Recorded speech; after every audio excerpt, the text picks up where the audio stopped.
السلام علیکم۔ درجہ دہم میں اردو کی کلاس میں آج جس مضمون کا ہم مطالعہ کریں گے اس کا نام ہے اردو ادب میں عید الفطر۔ صنف ادب کے لحاظ سے یہ ایک مضمون ہے۔ مضمون کی ہم ڈیفینیشن دیکھ لیتے ہیں کہ کیسے کیا ہے کہ پیج نمبر 46 پر آپ کو مضمون کی تعریف دی ہے۔ اسی چیپٹر کے آخر میں ایکسرسائز کے آخر میں دی گئی ہے۔ کسی مقررہ موضوع پر اپنے خیالات، جذبات، احساسات یا تاثرات کا نثر میں تحریری اظہار مضمون کہلاتا ہے۔ اس میں موضوع کی کوئی قید نہیں ہوتی۔ مضمون نویسی میں پہلے موضوع کا تعارف کروایا جاتا ہے، پھر دلائل دے کر بحث کی جاتی ہے اور اہم باتیں علمی پیرائی میں تحریر کی جاتی ہیں اور آخر میں مختصراً نتیجہ پیش کیا جاتا ہے۔ توازن، تناسب اور نظم و ضبط اس کے اہم تقاضے ہیں۔ ویسے تو یہ اس کی تعریف ہے، لیکن اگر ہم اس میں سے اتنا حصہ نکال دیں کہ تفصیل تھوڑی کم ہو جائے اور یاد کرنے میں آسانی ہو، تب بھی یہ صحیح ہوگی کہ مضمون نویسی میں پہلے موضوع کا تعارف کروایا جاتا ہے، پھر دلائل دے کر بحث کی جاتی ہے اور اہم باتیں علمی پیرائی میں تحریر کی جاتی ہیں اور آخر میں مختصراً نتیجہ پیش کیا جاتا ہے۔ یہ وہ حصہ ہے جو اس میں مضمون کی ترتیب بتائی گئی ہے۔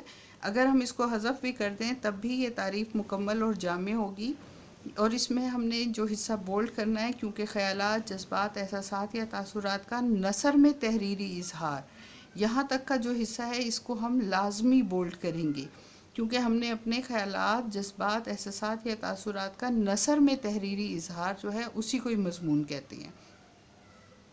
مضمون کی اس تعریف میں ہم دوسرے حصے میں لکھیں گے کہ توازن، تناسب اور نظم و ضبط اس کے اہم تقاضے ہیں۔ توازن، تناسب اور نظم و ضبط ان دونوں کو بھی ہم بولڈ کریں گے۔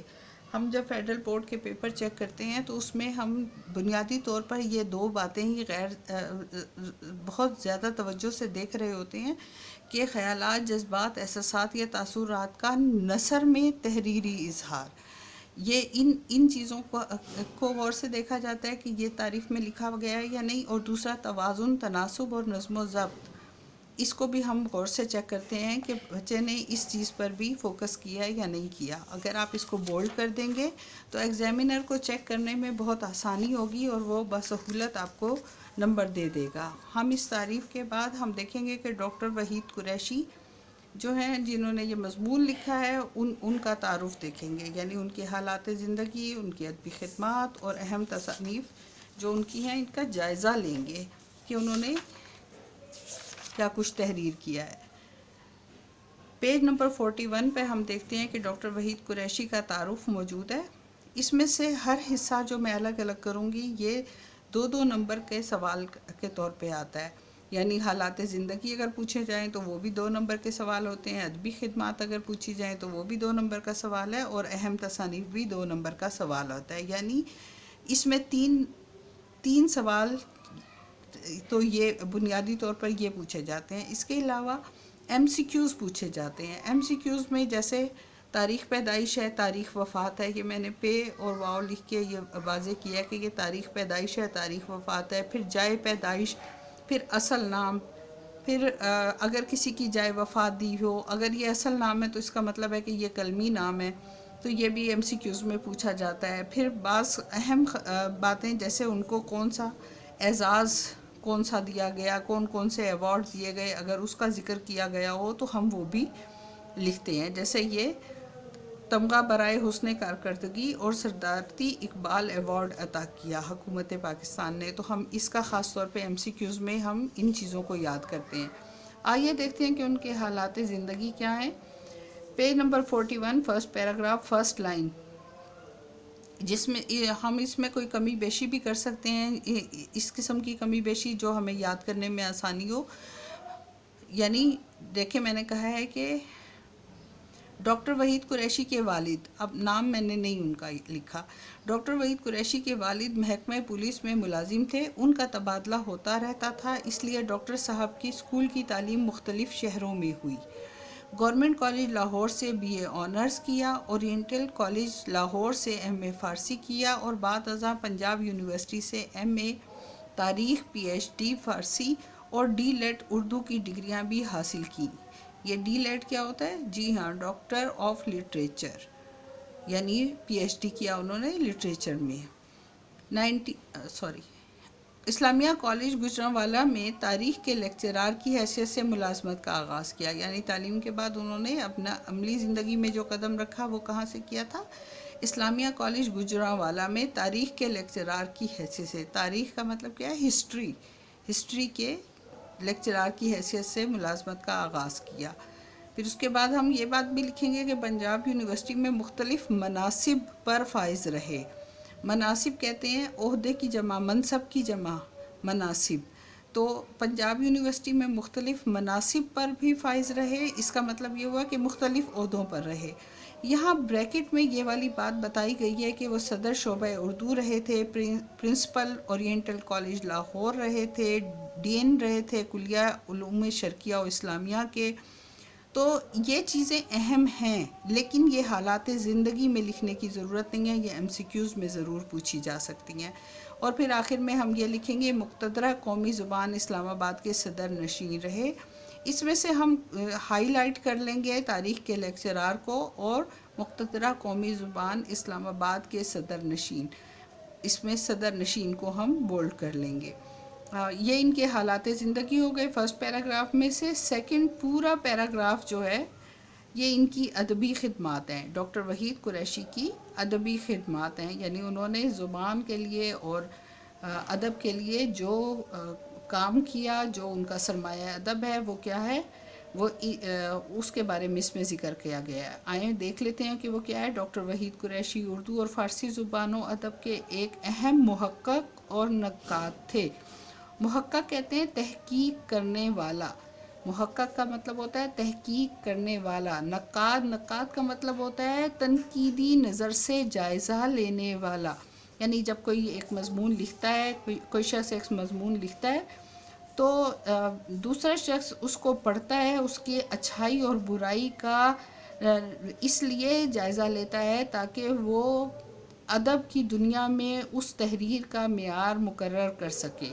اس کو ہم کہتے ہیں کہ تحقیق کرنے والا اور نقاد۔ تو آپ نے تصانیف تو لکھی ہیں، لیکن اس کے ساتھ آپ کے جو مضامین ہیں وہ زیادہ سے زیادہ تحقیق پر اور تنقید پر مشتمل ہیں، یعنی آپ محقق تھے اور آپ نقاد تھے۔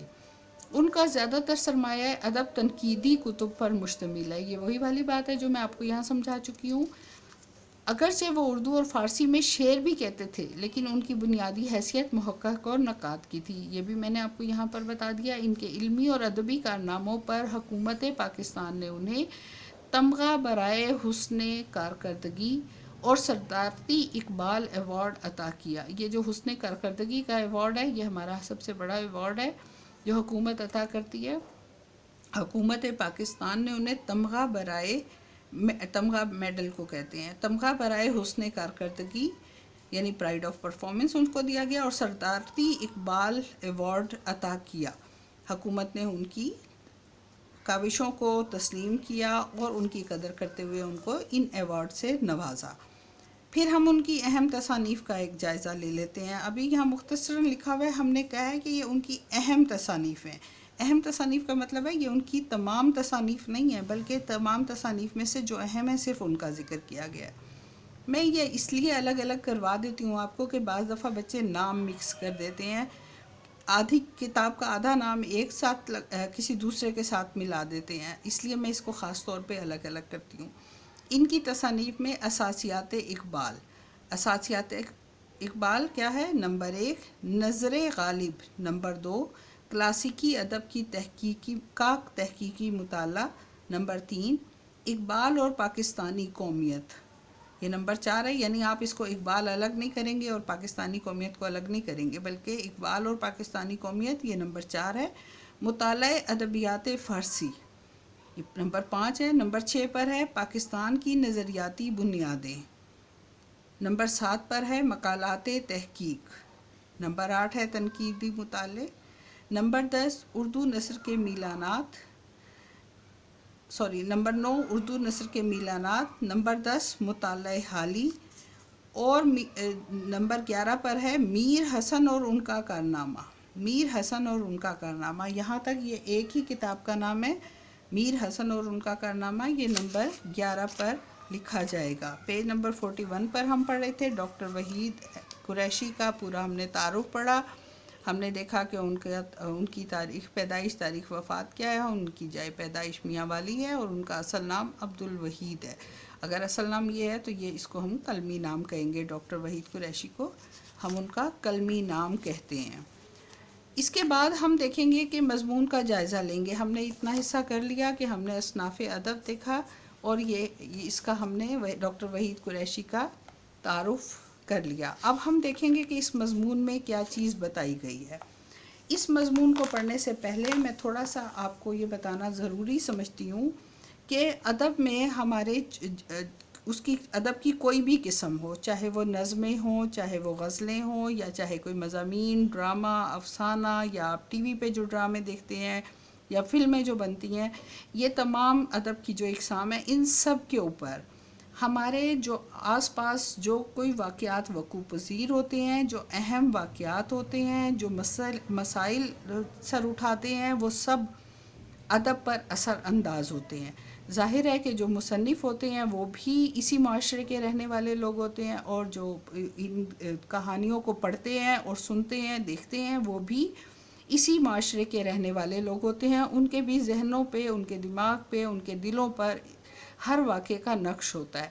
جب خوشی کا دور ہوتا ہے، خوشحالی کا دور ہوتا ہے، تو یقیناً پڑھنے والے بھی اچھے اچھے موضوعات پر پڑھتے ہیں۔ آپ کا اپنا موڈ جب اچھا ہلکا پھلکا ہوتا ہے، اپنے دوستوں کے ساتھ انجوائے کرنے کا موڈ ہوتا ہے، تو آپ اپنی پسند کی ہلکی پھلکی فلمیں اور ڈرامے دیکھنا پسند کرتے ہیں، اور گیم کھیلنا پسند کرتے ہیں۔ لیکن جب موڈ اچھا نہیں ہوتا یا خدا نخواستہ گھر کی فضا سوگوار ہو، تو ہمارا دل نہیں چاہتا کہ ہم زیادہ ہنسیں، بولیں، شور شرابہ کریں۔ ہمارا دل بھی چاہتا ہے کہ ہم بھی اپنے غم کا بیان کریں۔ اسی طرح سے مصنفین بھی اسی طرح کام کرتے ہیں۔ تو ہمارے اردو ادب میں ان چیزوں کا خاص طور پہ بہت اثر دکھایا گیا ہے۔ اس مضمون میں جو ڈاکٹر وحید قریشی نے بتایا، وہ خاص طور پہ یہی بتایا ہے کہ تہواروں کا اور خوشیوں کا اور دکھوں کا ہمارے ادب پر کس طرح سے اثر ہوتا ہے۔ یہاں انہیں عید الفطر کی بات کی ہے۔ آپ سب اس تجربے سے تقریباً گزرتے ہیں۔ اگر کوئی پہلے نہیں بھی گزرا تھا تو اس سال خاص طور پہ ہم نے عید الفطر کے موقع پر یہ چیز تجربہ کی ہے۔ ہم اس تجربے سے گزرے ہیں کہ ہماری عید کا ہمیں وہ مزہ نہیں آیا جو ہم ہر سال اس پہ بہت لطف اندوز ہوتے تھے، اپنے عزیز و اقارب کو بلاتے تھے، بہترین کھانے بناتے تھے اور اچھے طریقے سے تفریح کیا کرتے تھے۔ بچے باہر گھومتے پھرتے تھے، اپنے نئے کپڑے پہن کے، لباس پہن کے، دوستوں میں پیسے خرچنا اور یہ سب کچھ کرتے تھے۔ اس سال آپ نہ تو صحیح طریقے سے اکثریت نماز نہیں پڑھ سکی، عید کی نماز کی ادائیگی میں ایک خوف کا پہلو تھا۔ یہ جو وبا آئی ہوئی ہے، اس کا اثر ہمارے ہاں جو موجود ہے، یقیناً یہ ہمارے میڈیا پر بھی ان چیزوں کا اثرات آہستہ آہستہ نظر آئیں گے، اور ہمارے مصنفین اور آپ نے اخباروں میں اور جرائد میں تو کبھی دیکھا ہوگا، رسالوں میں تو دیکھا ہوگا کہ اس سے متعلق بہت سی چیزیں چھپ رہی ہیں، مطلب آرٹیکل وغیرہ، مضامین شائع ہو رہے ہیں، یا آہستہ آہستہ ہماری کتابوں میں بھی نظر آنا شروع ہو جائیں گے یہی مضامین، کیونکہ اس وقت ملک کیا بلکہ پوری دنیا بہت بڑے مسائل سے گزر رہی ہے۔ اسی طرح سے یہ میں آپ کو اس سے ریلیٹڈ ایک بات بتانا چاہ رہی تھی کہ عید اگرچہ بہت خوشی کا موقع ہوتا ہے، لیکن اس عید کو گزارنے کے لیے ہر شخص ایک نئے تجربے سے گزرتا ہے۔ اس کے گھریلو حالات، اس کے آس پاس کے لوگ اور اس کا ماحول جو ہے وہ اس پہ کس طرح اثر انداز ہوتا ہے، ہم یہ دیکھیں گے۔ اس میں شاعر یہ کہتا ہے کہ مصنف یہ کہتا ہے کہ مسلمان جو ایک طویل عرصے تک بر صغیر پر حکومت کرتے رہے اور خوشحال زندگی گزار رہے تھے، تو ان کی عید بہت شاندار ہوا کرتی تھی۔ وہ انتہائی اہتمام کیا کرتے تھے۔ عید کے چاند کو دیکھنا بھی، اس کو بھی ایک تہوار کے طور پہ چاند رات کو منایا جاتا تھا۔ پھر اس کے علاوہ عید کی تیاری، پکوان پکنا، مہندی لگنا اور تحفے تحائف دیے جانا، ملاقاتیں کرنا، عید کے چاند سے اپنے محبوب کے ابرو، یعنی ان کی آئیبروز جسے آپ کہتے ہیں، اس سے مثال دینا، اور پھر خط لکھنا، شعر و شاعری کرنا، یہ سب کچھ ہمارے تہذیب میں روایات میں رہا ہے. آپ نے انڈین فلموں میں دیکھی بھی ہوگی، اس طرح کی تہذیب بہت دکھائی گئی ہے. اس کے بعد کیا ہوا کہ 1857 کی جب جنگ آزادی ہوئی، 1857 کی جنگ آزادی کے بعد ہمارے موضوعات یکسر بدل گئے. یکسر کیسے بدل گئے کہ کیونکہ اب ہماری شاعری میں ملی احساس پایا جانے لگا، قومی شاعری کی جانے لگی. مسلمانوں کو کہ اس تہوار کا تعلق ان کی معاشرتی زندگی سے جوڑا جانے لگا، ان کی فکری روایات سے جوڑا جانے لگا. اسلامی روایات اور فکری روایات کو ہم آہنگ کیا جانے لگا. اس کے بعد ہم دیکھتے ہیں کہ موضوع بدل جاتے ہیں. موضوعات میں سب سے پہلا اور اہم موضوع جس کو ہم ہائی لائٹ ضرور کریں گے وہ ہے رسول پاک صلی اللہ علیہ وآلہ وسلم کی عید.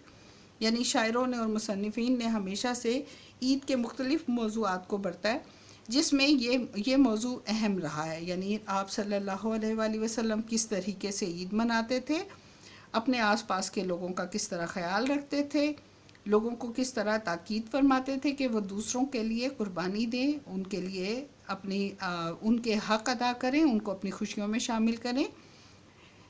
پھر مختلف طریقے سے اس کو سراہا جانے لگا، جیسے کنواری بیٹی کی عید، سہاگن کی عید. یعنی یہ کہ ایک لڑکی جب اپنے والدین کے گھر میں ہوتی ہے تو ظاہر ہے کہ لاپرواہی اور غیر ذمہ داری والا وقت ہوتا ہے، خوشیوں کا وقت ہوتا ہے. جب سہاگن ہو جاتی ہے تو اپنے شوہر کا خیال، شوہر کا خیال، بچوں کا خیال، بڑوں کا خیال، رشتہ داروں کا خیال. پھر اس سے متعلق اور بہت ساری چیزیں ہوتی ہیں کہ ترکن ماما کی عید کا مطلب کہ آپ دیکھیں کہ گھر میں جو ملازمہ ہوتی ہیں ان کا بھی خیال رکھنا، عید پہ قرض لیا، عیدی دینی، پھر گھر کے خرچے، اگر ایک گھر کی مالکن ہے تو وہ کس طریقے سے عید منانے کی تیاری کرے گی، رمضان، خیرات، یتیموں کی عید. پھر اس کے بعد یہ کہتا ہے کہ سب سے زیادہ جو طبقہ عید پر متاثر نظر آتا ہے وہ کیا ہے، وہ ہمارا متوسط اور غریب طبقہ ہے. یعنی ان کے مسائل ہمیں نظر آتے ہیں. یہ سب کچھ اس نے یہ نہیں کہا کہ ہم عید کیسے منا رہے ہیں، وہ یہ کہتا ہے کہ یہ سارے موضوعات ہمیں اردو ادب میں نظر آتے رہے ہیں.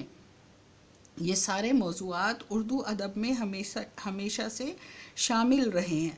اس کے بعد اس نے یہ کہا ہے کہ جب دلی کی بربادی کا دور آیا، آپ کو یاد ہوگا میں نے آپ کو بہادر شاہ ظفر کی ایک غزل پڑھائی تھی تو تب ہم نے دلی کی بربادی کا ذکر کیا تھا، اور ساتھ ہی ہم نے یہ بھی بتایا تھا کہ شہزادے شہزادیاں جب محل سے نکلے تھے یہ لوگ، تو وہ ادھر ادھر پھیل گئے تھے، پناہ لی تھی انہوں نے، اور وہ خالی ہاتھ نکلے تھے. پھر انہیں اس کے بعد جو عیدیں انہوں نے منائیں تو ظاہر ہے کہ انہیں اپنا عیش و عشرت کا نشاط پرستی کا دور بھی یاد آیا، اور آخر میں انہوں نے یعنی عظمت رفتہ اپنی یاد آئی، اور پھر انہوں نے اس کے بعد جو چیزوں سے، دولت سے محروم عید منائی یا قسم پرسی کے طور پہ عید منائی، اس کا بھی ذکر ہمیں اپنے ادب میں نظر آتا ہے.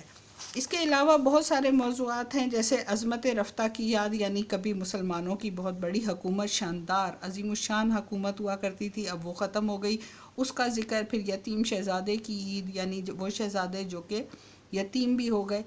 اس طرح کی عیدیں منانے کا ذکر. پھر حالی کے ہاں تہنیت عید الفطر کے نام سے یہ نظم ملتی ہے اقبال کی. یہ 5 ہمارے پاس شاعر دیے گئے ہیں اس سبق میں، 5 شعراء ہیں جن کی مثال کے طور پہ، جس میں حالی ہیں، اقبال ہیں، پھر حفیظ جالندھری، عبد المجید سالک اور طالب الہ آبادی. ان کے ہمارے قطعات قطعات موجود ہیں جس سے ہمیں ان کے رجحان کا پتہ چلتا ہے. پھر آخر میں یہ بات بتایا گیا کہ ہماری شعری روایات کا ایک اہم اور ناقابل فراموش حصہ عید کا موضوع رہا ہے. اس کے بعد ہم نے جو چیز دیکھنی ہے وہ ہے کہ اس کے سوالات کے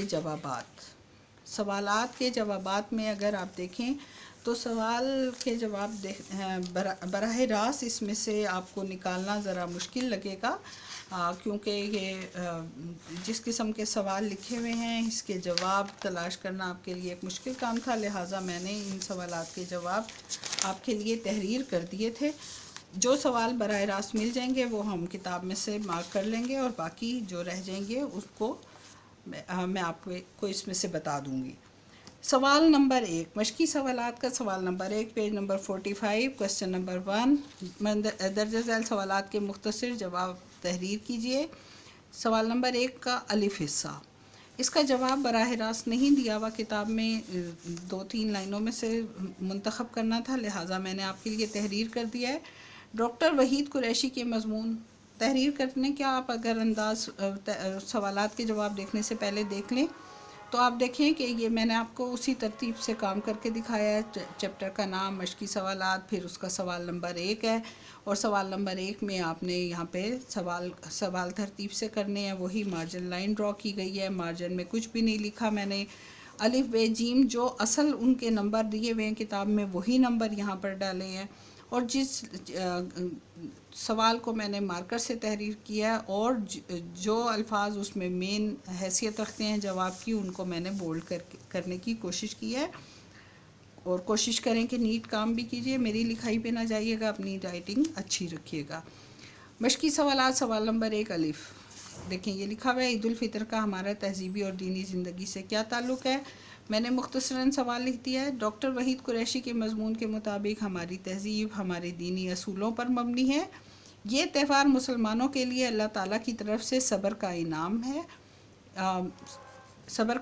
ہے۔ یہ تہوار دینی جذبے کی شدت اور مذہب سے گہرے تعلق کا غماز ہے۔ اس کے بعد اینڈنگ لائن ڈرا کریں گے اور بے سوال دیکھیں گے۔ بے سوال ہے عید الفطر پر نظموں میں شعراء نے کیا باریکیاں پیدا کی ہیں۔ یہ ہم نے سوال لکھ دیا، سوال کے بعد جواب ہے۔ ڈاکٹر وحید قریشی کے مضمون کے مطابق عید الفطر پر نظموں میں شعراء نے مسلمانوں کی تہذیبی اور فکری زندگی کے حالات شامل کر کے عید کے موضوعات میں نئی نئی باریکیاں پیدا کی ہیں۔ تہذیبی اور فکری زندگی کے حالات یہ شامل کر کے نئی نئی باریکیاں پیدا کی ہیں۔ جیم سوال ہے، اس سبق کی روشنی میں اردو شعراء نے عید الفطر کے متعلق جن پہلوؤں پر اظہار خیال کیا ہے ان میں سے کوئی سے 3 پہلو یا موضوعات کے نام لکھیں۔ مجھے یہی میں نے سبق کے دوران بھی بتایا تھا کہ مجھے یہ بہت اہم موضوع لگے تھے تو میں نے یہ لکھ دی ہیں۔ سوال لکھنے کا طریقہ آپ دیکھ سکتے ہیں، اور جواب میں نے لکھا ہے ڈاکٹر وحید قریشی کے مضمون اردو ادب میں عید الفطر کے مطابق شعراء نے جن پہلوؤں کو موضوع سخن بنایا ان میں سے رسول پاک صلی اللہ علیہ وآلہ وسلم کی عید، یتیموں کی عید اور عظمت رفتہ کی یاد اہم موضوعات ہیں۔ مجھے یہی 3 اہم لگے تھے، آپ بھی کوئی سے بھی موضوع تلاش کر کے اس کو لکھ سکتے ہیں، 3 موضوعات لکھ سکتے ہیں۔ پھر دال ہے، عید الفطر کے موقع پر شہزادوں اور شہزادیوں کا ذکر کرتے ہوئے خواجہ حسن نظامی نے کیا نکتہ اجاگر کیا۔ آپ نے پیج نمبر 42 پر ابھی جب میں ذکر کر رہی تھی پڑھا رہی تھی آپ نے دیکھا ہوگا دال کا جواب۔ خواجہ حسن نظامی نے دلی کی بربادی کے جو نوحے لکھے ہیں ان میں دولت و عزت سے محروم ہونے والے شہزادوں اور شہزادیوں کی قسمہ پرسی میں عید بسر کرنے کا ذکر اہمیت رکھتا ہے۔ یہاں تک آپ نے لکھنا ہے۔ اس میں سے بولڈ ہم نے یہ کرنا ہے دولت و عزت سے محروم، دولت اور عزت سے محروم اور قسمہ پرسی، یہ 2 لفظ ہیں جو ہم نے بولڈ کرنے ہیں۔ یہاں تک سوال نمبر 1 مکمل ہو گیا ہے۔ سوال نمبر 1 کے الف ب جیم میں نے آپ کو یہاں لکھے ہوئے پڑھا دیے ہیں اور دال کتاب میں مارک کروا دیا ہے۔ سوال نمبر 2 ہے، اردو شعراء نے ہر دور میں عید الفطر کو موضوع سخن کیوں بنایا۔ اردو شعراء نے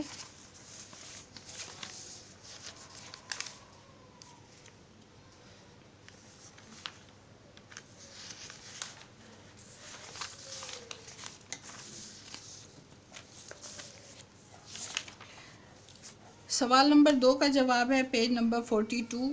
سوال نمبر 2 کا جواب ہے first paragraph 3rd line. Urdu شاعری کو 1857 کے بعد ملی احساسات کی ترجمانی کا وسیلہ بنایا گیا۔ اس طرح مسلمانوں کی فکری زندگی نے اردو ادب میں اسلامی اقدار و روایات کی پاسداری کے عمل کو شدید سے شدید تر کر دیا۔ عید الفطر پر نظموں کی کثرت کا سبب یہی ہے۔ یہاں تک اس کا جواب ہے۔ اس میں آپ دیکھ سکتے ہیں کہ ہم اس میں بولڈ کریں گے ملی احساسات کی ترجمانی، یا ملی احساسات خالی کر دیں، اسلامی اقدار و روایات کی پاسداری، اس کو بھی ہم بولڈ کریں گے، اور یہ ہمارے سوال نمبر 2 کا جواب ہے۔ یہ یاد رکھیے گا سوال نمبر 1 4 شارٹ کوسچنز پر مشتمل تھا، اب سوال نمبر 2 کا میں نے آپ کو جواب بتایا ہے۔ سوال نمبر 2 کا جواب پیج نمبر 42 کی 3rd لائن پر موجود ہے۔ حوالہ سبق اور حوالہ مصنف دینا نہ بھولیے گا۔ اب تک تو آپ سیکھ چکے ہوں گے اس بات کو۔ کون سی چیز اقبال کو عید کے چاند کی تصویر کشی پر مجبور کرتی ہے؟ سوال نمبر 3 ہے۔ سوال نمبر 3، کون سی چیز اقبال کو عید کے چاند کی تصویر کشی پر مجبور کرتی ہے؟ Page number 43۔ آپ یہ دیکھیں، اس قطعے کے بعد، حالی کے اس قطعے کے بعد دوسرا پیراگراف ہے جس میں آخری لائن میں لکھا ہوا ہے، یاد طفلی علامہ اقبال کو عید کے چاند کی تصویر کشی پر مجبور کرتی ہے اور وہ منظر کشی والے رجحان کی طرف مائل ہو جاتے ہیں۔ یہاں پر یاد طفلی کو ہم بولڈ کریں گے کیونکہ یاد طفلی ہے جو عید کے چاند کی تصویر کشی پر۔ یاد طفلی کے کیا معنی ہیں؟ جی ہاں، طفل کہتے ہیں بچے کو، یاد طفلی یعنی بچپن کی یاد، بچپن کی باتیں، بچپن کی یاد اس کو عید کے چاند کی تصویر کشی پر مجبور کرتی ہے۔ یہ اس سوال کا جواب ہے۔ پھر ہے سوال نمبر 4، ماہ سیام گیا اور روز عید آیا، یہ اردو کے کس معروف شاعر کا مصرع ہے؟ یہاں پہ اس کا بہت واضح ان کے جواب لکھے ہوئے ہیں، اسی لیے میں نے کتاب پر مارک کروا دیے ہیں۔ حالی کی نظم تہنیت عشق میں خوشی کے جذبے کی عکاسی کے علاوہ عید کو مذہبی اقدار سے بھی ہم آہنگ کیا گیا ہے۔ یہاں پر آپ دیکھیں، ہم اس کو سوال میں لکھیں گے، یہ لکھا ہوا ہے ماہ سیام گیا روز عید آیا، ہم ایسے ہی لکھیں گے ماہ سیام گیا روز عید آیا، اور پھر اس کے نیچے لکھیں گے کہ یہ مصرع حالی کی نظم تہنیت عید الفطر سے لیا گیا ہے۔ ماہ سیام گیا اور روز عید آیا، اسے اسی طرح سینٹر میں کر کے لکھ لیں گے، یہ ایک مصرع ہے حالی کے بند کا، اور پھر ہم اس کے آگے لکھیں گے، نیچے کی الگ لائن میں لکھیں گے حالی کی نظم تہنیت عید الفطر کا مصرع ہے یا وہاں سے منتخب کیا گیا ہے۔ ماہ سیام گیا اور روز عید آیا، یہ ہو گیا۔ عید کی شاعری کا ہماری شعری روایات سے کیا تعلق ہے؟ عید کی شاعری کا ہماری شعری روایات سے کیا تعلق ہے؟